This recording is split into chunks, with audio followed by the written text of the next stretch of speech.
request Sri Arjun Ram Meghwal ji, Honorable MOS, Independent Charges, Law and Justice and Parliamentary Affairs, Government of India, to deliver his words of wisdom, please. He has got another program with the PM, and just he wants to leave after his delivery of the speech.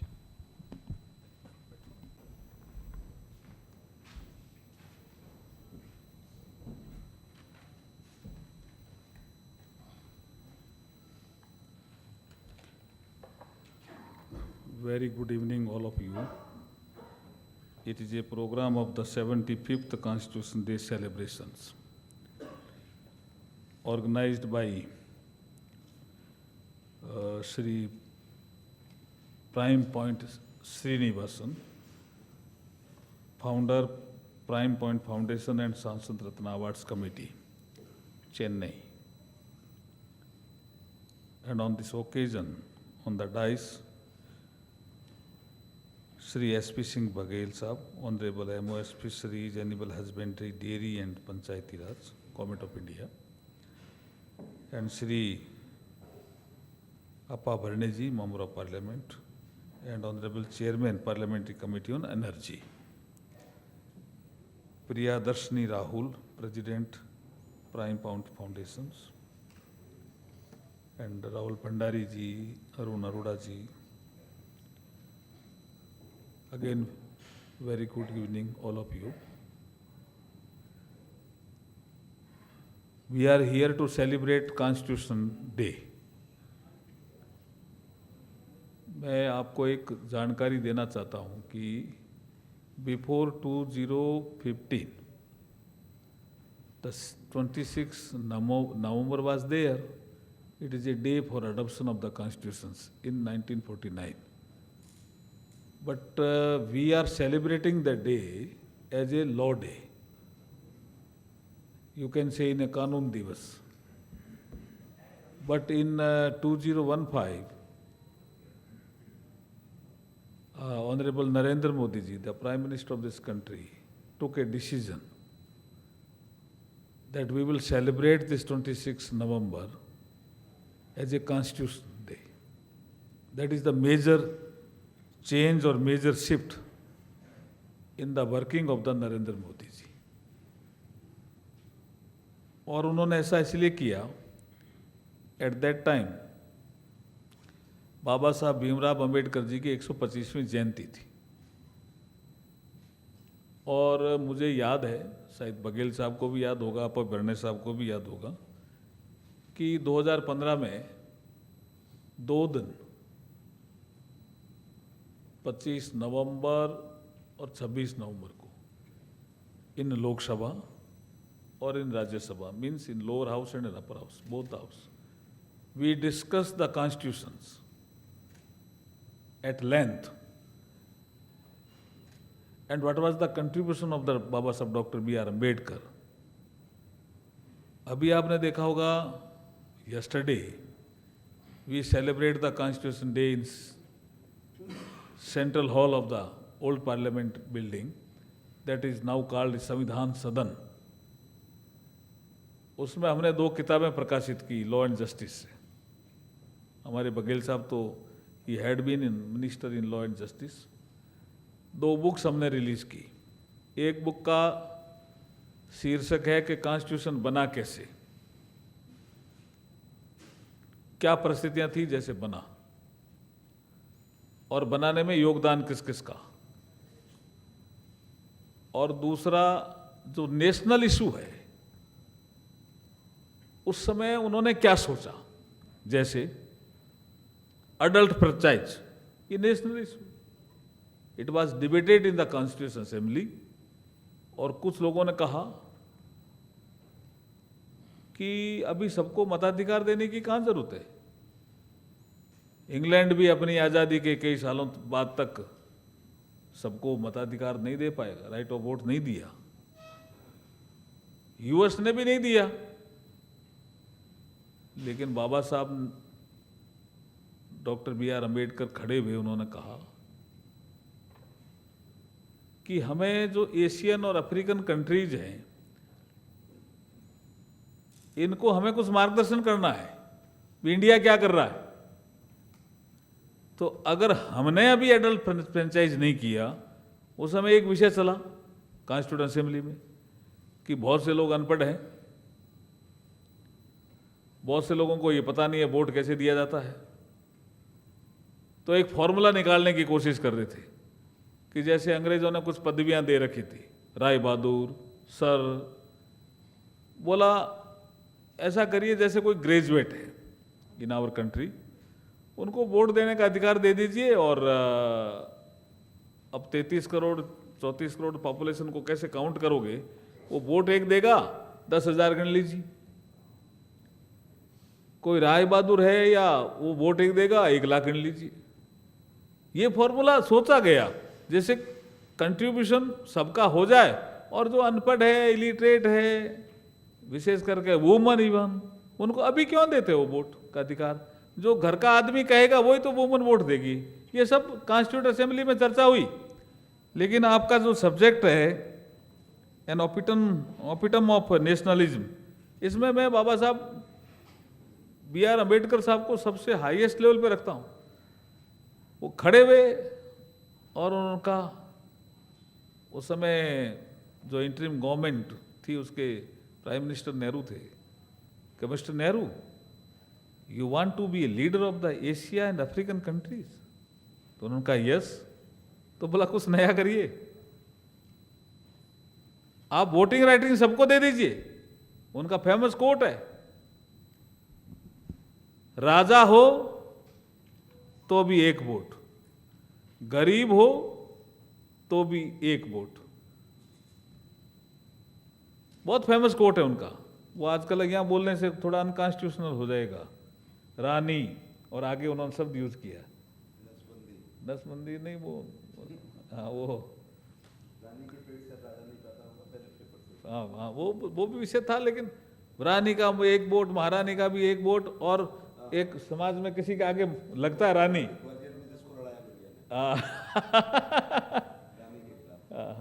तो ये सब बोला सबको 1 vote. तो ये कितना बड़ा decision था हमारे संविधान निर्माताओं का।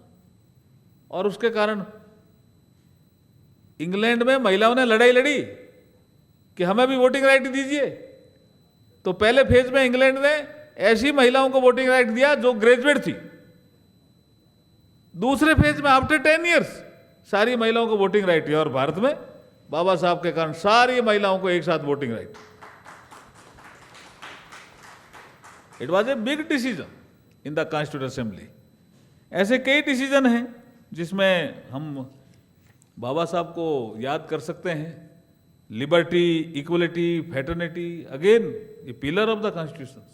जस्टिस अगेन, और जस्टिस में भी एक शब्द नहीं है, खाली जस्टिस से नहीं, political justice, social justice, economic justice, ये तीनों होने चाहिए।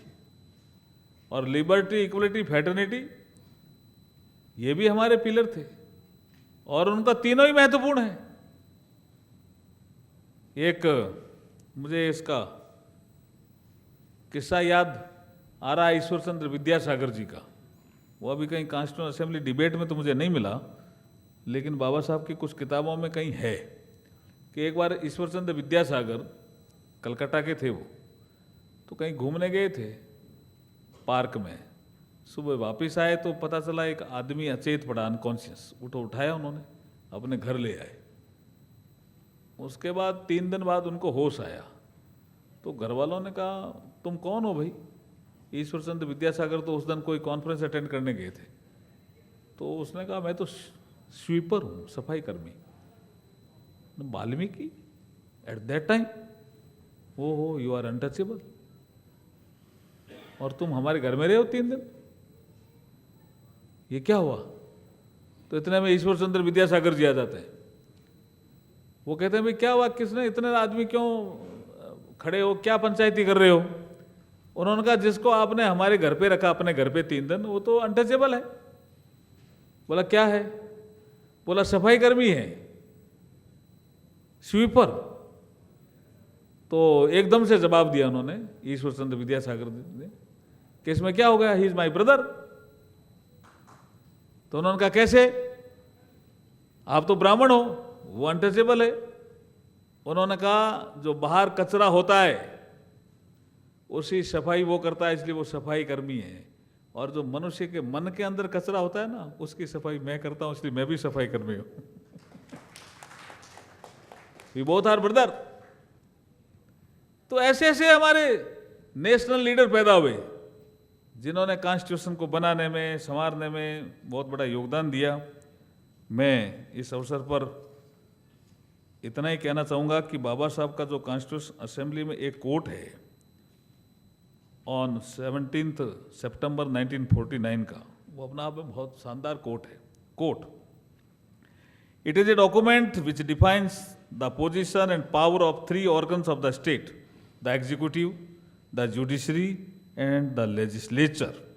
It also defines the powers of executive and powers of legislature as against the citizens, as we have done in our chapter dealing with fundamental rights. In fact, the purpose of a constitution is not merely to create the organs of the state, but to limit their authority. Because if no limitation was imposed upon the authority of the organs, there will be complete tyranny and complete oppression. The legislature may be free to frame any law, the executive may be free to take any decision, and the Supreme Court may be free to give any interpretation of law. It would result in utter chaos. तो ये जो doctor Ambedkar का coat है, it's a very important coat है।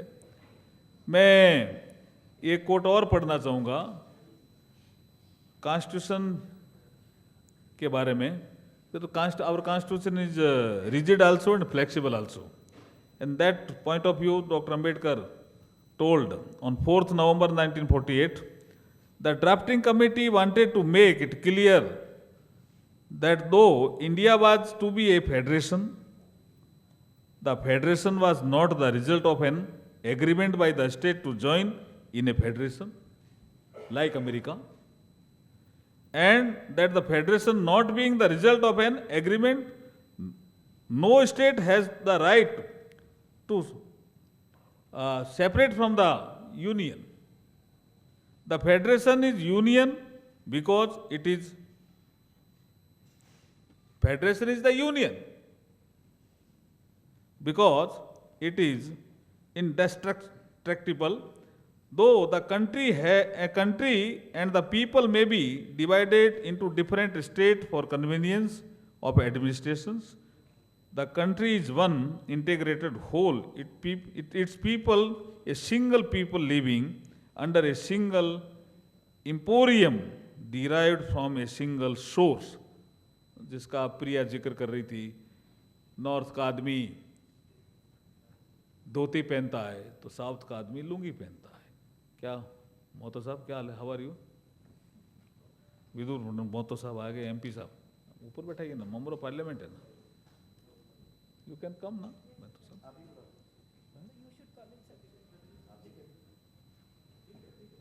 नहीं आइए विदुर मोहतो साहब आइए, he is from Jharkhand, very popular leader.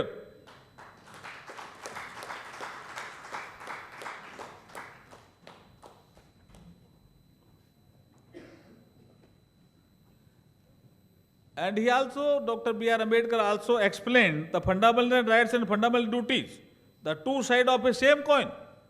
He told that the fundamental rights and fundamental duties, two sides of same coin. So we have so many things in our constitution to promote nationalism. और देखिए कि हमारे सामने ही आपका पाकिस्तान आज़ाद हुआ,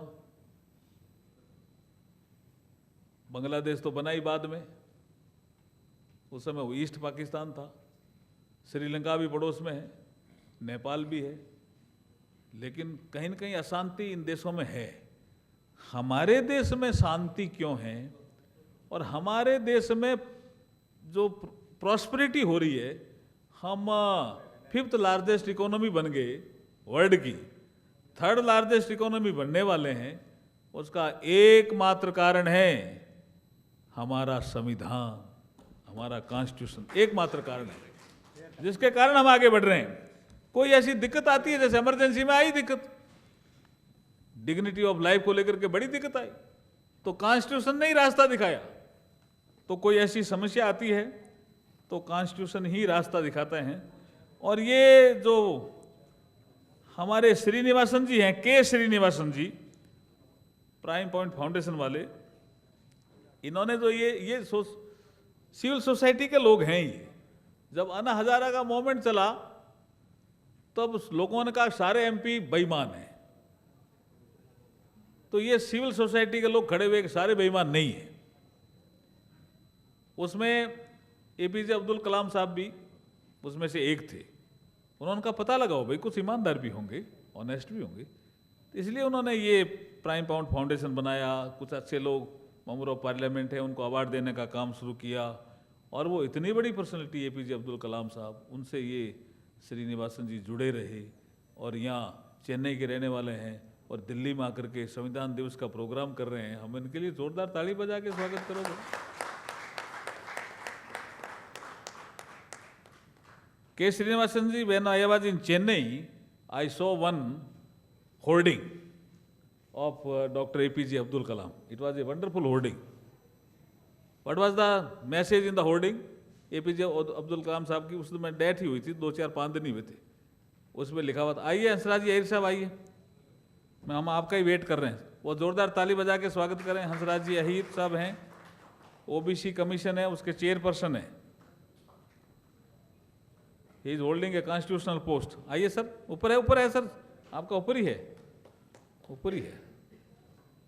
हमें स्वागत के लिए कहा हुआ है और हमें थोड़ा कहीं जाना भी है, तो इसलिए मैं उन्हीं का ही जिक्र कर रहा था, एपीजे अब्दुल कलाम साहब का। तो बघेल साहब, एक होर्डिंग बहुत अच्छा था, मैंने देखा चेन्नई में। उसमें कुछ नहीं था जी, एपीजे अब्दुल कलाम साहब का एक फोटो था लगा हुआ बीच में। ऊपर क्या लिखा हुआ था होर्डिंग पे? 5-7 दिन ही हुए थे, मैं कोई चेन्नई कोई काम से गया हुआ था। ऊपर लिखा हुआ था पहले एक वो फोटो, और उसके जस्ट नीचे शायद ये अंशु भी साथ ही था। जस्ट नीचे कुछ नहीं लिखा हुआ, रिटर्न इफ पॉसिबल है। कितना बड़ा कॉम्प्लीमेंट था जी एपीजे अब्दुल कलाम साहब के लिए। एक होर्डिंग नहीं था जी वो चेन्नई में। I have seen more than 100 hoarding, कोई किसी का नाम नहीं। किसने लगाए होंगे? नहीं तो आजकल लगाने वाले पहले क्या नाम लगाओ, भी मैंने लगाया, हाँ नाम होता है।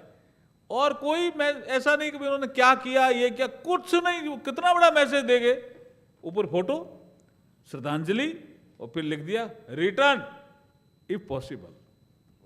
है भाई, जन्म लेना हो तो दोबारा यहीं चेन्नई में लेना। तो महान आत्माएं कई बार इतना बड़ा काम कर जाते हैं जो अपने को पता नहीं है। ये जो संगठन बना सिविल सोसाइटी का, के श्रीनिवासन जी इनके साथ टीम जुड़ी, वो एपीजे अब्दुल कलाम साहब के कारण ही जुड़ी। उनके कारण ही भी कुछ अच्छे लोग भी होंगे, उनको ढूंढो, उनको अवार्ड दो।